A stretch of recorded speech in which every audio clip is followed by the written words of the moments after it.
I was an Army medic from 1967 to 1970. In those days, they didn't send females into combat as medics. The nurses went to Vietnam, but I went to Landstuhl and I worked intensive care.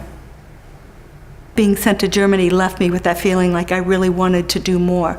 So I just kind of fell into the whole field of veterans afterwards. I was kind of led to it with my eyes shut, I guess. And some of my experiences, like working in Landstuhl on intensive care, most of our patients were head injuries.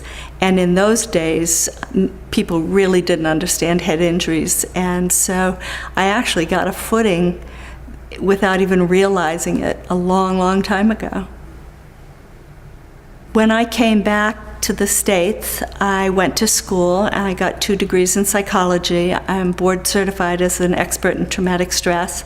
So I just started working with combat veterans, and it just works because you don't have to explain a lot of things if you've been in the military already. They just get it.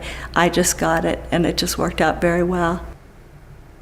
The traumatic brain injury piece, as I said before, I really had a footing from Landstuhl that I didn't realize I had at the time, and it just worked out really well. Now with all the head injuries coming back, it kind of gives me some insight to how that originated in that whole process as well. The veterans that are coming back with head injuries are really going to be our next wave of confusion with how to treat in this society. And I'm not talking about the neurological piece that everybody gets from the neck up because you read the book or the doctor tells you what that is. The issue is the kid or the veteran who's in the family, and the family doesn't understand that you leave the gas stove on night after night after night. Why can't you turn it off? They don't always understand that a person doesn't do that just to be stubborn. They really can't remember to turn it off. Or you wake up in the morning and your son's sneakers are in the refrigerator. Things that normally don't happen, that do happen over and over and over again. And families lose tolerance with that because there's no way to control that.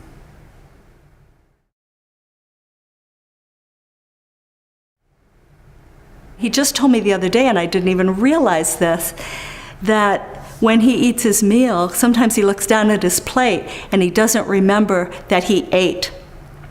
He was in several explosions in Afghanistan, is what caused his head injury. But he looks down and wonders, who ate my food? And it was actually he who ate it.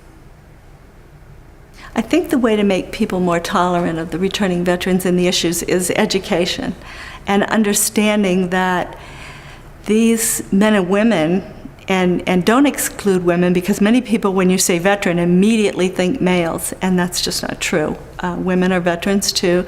They're also in combat now, and so as they come home, families really need to be tolerant without being enabling, without just throwing all kinds of things at these people. Really hold them accountable, because these are highly trained, very educated men and women. They can do a lot of things with very little. And when you kind of belittle that, it throws them totally off track, because they realize they've had responsibility for billions of dollars worth of equipment, and now you won't let them do a job as janitor or a greeter at Walmart until they've gotten therapy. So really think about how that other person feels when you confront them or talk to them about their military service.